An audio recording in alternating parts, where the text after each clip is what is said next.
धनतेरस कार्तिक माह में कृष्ण पक्ष की त्रयोदशी को मनाया जाने वाला त्योहार है।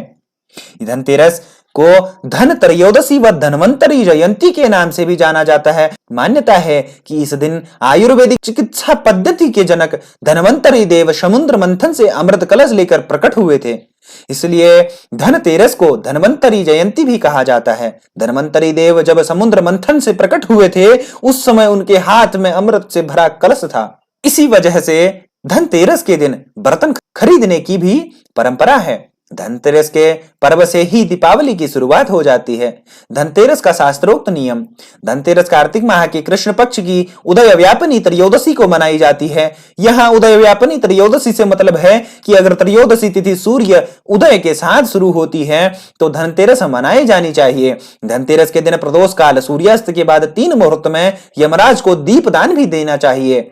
अगर दोनों दिन त्रयोदशी तिथि प्रदोष काल का स्पर्श करती है अथवा नहीं करती है तो दोनों स्थितियों में दीपदान दूसरे दिन किया जाता है। धनतेरस की पूजा और विधि और धार्मिक कर्म।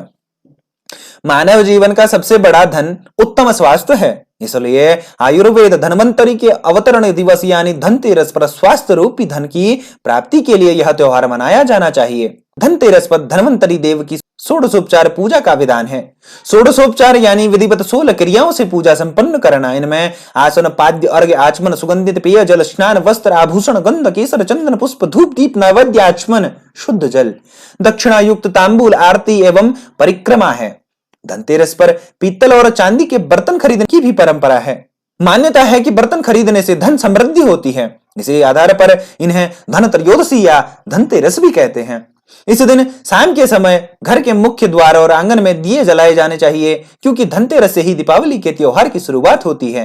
धनतेरस के दिन शाम के समय यमदेव के निमित्त दीपदान किया जाता है।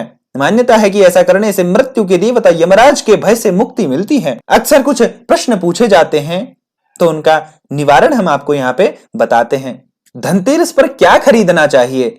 धनतेरस के दिन नई चीजें जैसे सोना, चांदी, पीतल खरीदना बेहद शुभ माना गया है। इसके अलावा इस दिन धनिया खरीदना और झाड़ू खरीदना भी बेहद शुभ है। धनतेरस क्यों मनाया जाता है? धनतेरस धन्वंतरी के प्रकट होने के दिन के रूप में मनाया जाता है। कहा जाता है दिवाली के 2 दिन पहले धन्वंतरी देव समुद्र मंथन से अमृत कलश लेकर प्रकट हुए थे, इसलिए धनतेरस को धन्वंतरी जयंती भी कहा जाता है। धनतेरस पर क्या खरीदें और क्या नहीं? धनतेरस के दिन सोने, चांदी और पीतल की वस्तुओं और झाड़ू खरीदना शुभ होता है। हालांकि इस दिन काले या गहरे रंग की चीजें, चीनी मिट्टी से बनी हुई चीजें, कांच, एल्युमिनियम और लोहे से बनी चीजें नहीं खरीदनी चाहिए। धनतेरस पर कौन सी झाड़ू खरीदें? धनतेरस के दिन झाड़ू क्यों खरीदा जाता है? धनतेरस के दिन झाड़ू खरीदने के पीछे जुड़ी मान्यता के अनुसार कहा जाता है कि इस दिन घर में मां लक्ष्मी का आगमन होता है, घर से नकारात्मकता दूर होती है और मां लक्ष्मी प्रसन्न होती है। धनतेरस के दिन कितनी झाड़ू खरीदनी चाहिए? धनतेरस के दिन हमेशा विषम संख्या में अर्थात 1, 3, 5 ही झाड़ू खरीदनी चाहिए। तो दोस्तों, आज हमने आपको धनतेरस से जुड़ी कहानी और मान्यताओं से अवगत करवाया। अगर हमारी वीडियो आपको पसंद आई हो तो हमारे YouTube चैनल को सब्सक्राइब करना ना भूलें और लाइक, शेयर, कमेंट जरूर करें। धन्यवाद। श्री राधे।